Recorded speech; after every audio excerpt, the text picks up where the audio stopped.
నా పేరు దర్శన్ మహమ్మద్. సాతర్ల గ్రామం, ఇట్కేల మండలం, జోగులాంబ, గద్వాల్ జిల్లా. మేము కృష్ణవేణి షుగర్స్ ఫ్యాక్టరీ తరపున చెరుకు వేయడం జరిగింది. మాది జనవరిలో మొక్కలు నాటినాము, చెరుకు గడలు. అయితే ఫస్ట్ స్టార్టింగ్ ఈ కృష్ణవేణి షుగర్ ఫ్యాక్టరీ వాళ్ళు మాకు అప్రోచ్ అవ్వడం జరిగింది, వినోద్ సార్ అని. తర్వాత వాళ్ళని అప్రోచ్ అయ్యి ఈ ఫీల్డ్ ఎట్లా ఉంటుంది దీని గురించి, మా ఏరియా అస్సలు చెరుకు లేదు, ఫస్ట్ టైం మేము వేయడం. పోయి సారెమ్మడి పోయి ఫీల్డ్ చూసి వచ్చినాము. దాంట్లో నష్టమా లాభమా ఎట్లా ఉంటుంది అని పోయి చూసి వచ్చిన తర్వాత మాకు నచ్చింది. లేబరు ఇబ్బంది ఉండదని, మాకు నేనే లేబర్ ఇబ్బంది ఇక్కడ.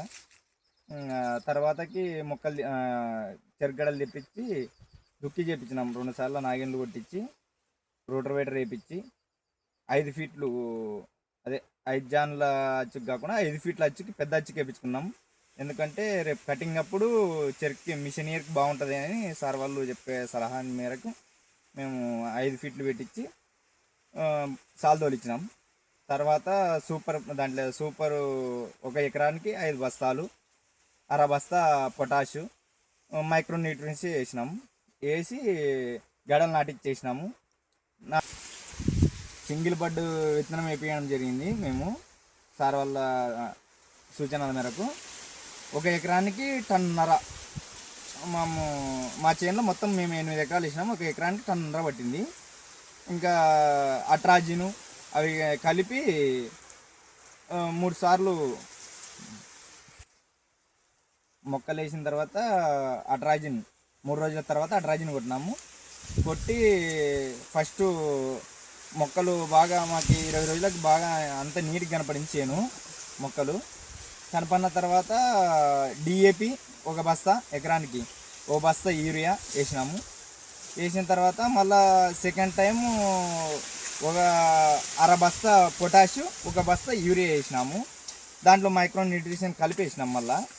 ఇంకా దాని తర్వాత గడ్డి మొలుపు వచ్చింది మాకు. ట్రిస్కిల్ గడ్డి మందు కొట్టినాము. గడ్డి మొత్తం చనిపోయిన తర్వాత బయో ఫర్టిలైజర్ వదిలినాము. వదిలిన తర్వాత మళ్ళా ఒక 3 నెలల మొక్కలు అప్పుడు 1 బస్తా సగం యూరియా, బస్తాకి కొంచెం తక్కువ పొటాష్ వేసినాము. 3 సార్లు మందు వేసినాము. ఇప్పుడు మాది 6 నెలల పైరు. మాకు లేబర్ ప్రాబ్లము చాలా ఎక్కువ ఇక్కడ.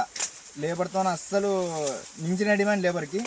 ఇది లేబర్ లేకుండా సునాశనంగా పని అయిపోతుంది మొత్తం మిషనరీ ద్వారా. మాకైతే దిగుబడి మంచిగానే వస్తుందని సార్లు చెప్తున్నారు.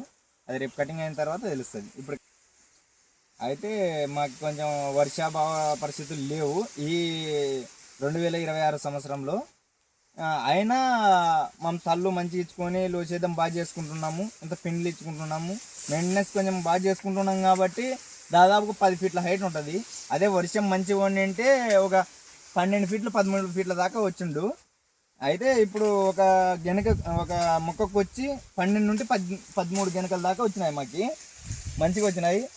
మంచిగా ఉంది వెరైటీ కూడా. అయితే మాకు పత్తి కానీ మిరప కానీ ఇవన్నీ సాగు చేస్తాం మేము ఎక్కువ. మా సైడ్ లేబర్ ప్రాబ్లం ఫుల్ విచిత్రంగా. ఒక్క మనిషికి వచ్చి ఒక రోజుకి 500, 600, 1000 దాకా ఉంటుంది. ఈ చెరుకేయడం వల్ల అస్సలు లేబర్ పెట్టేది లేదు మేము. ఇంకోటి వర్షం వస్తే నీళ్ళు ఎక్కువైతాయి, చనిపోతుంది అనేది లేదు, నానిపోతుంది పంట వచ్చిన తర్వాత అనేది లేదు. ఇది ఎంతవరకు ఉన్నా మనం వర్షం పడినా ఇబ్బంది ఉండదు, వర్షం పడకుండా ఇబ్బంది ఉండదు. మనుషులకి చాలా అంటే టెన్షన్స్ ఉండవు. ఆ మందు స్ప్రే చేయాలా, ఈ మందు స్ప్రే చేయాలా, పత్తికి కానీ మిరపకి కానీ అవన్నీ అనుకుంటాం. దీనికి ఏం స్ప్రేయింగ్ ఉండదు. ఎంతవరకు ఉన్నా ఇంత ఫర్టిలైజర్ వేస్తాము, ఇంత వాటర్ పెట్టుకుని తిరగలాడతాం. అట్టా మాకు మంచిగా అనిపిస్తుంది. ఇంకోటి కటింగ్ రోజు కూడా ఎంతవరకు ఉన్నా మిషన్ కటింగ్ అయిపోతుంది, డైరెక్ట్ ట్రాన్స్పోర్ట్ చేస్తారు. దీని గురించి ఇంకా ఏం ఇబ్బంది ఉండదు. మాకైతే మస్తు బెస్ట్ అనిపిస్తుంది.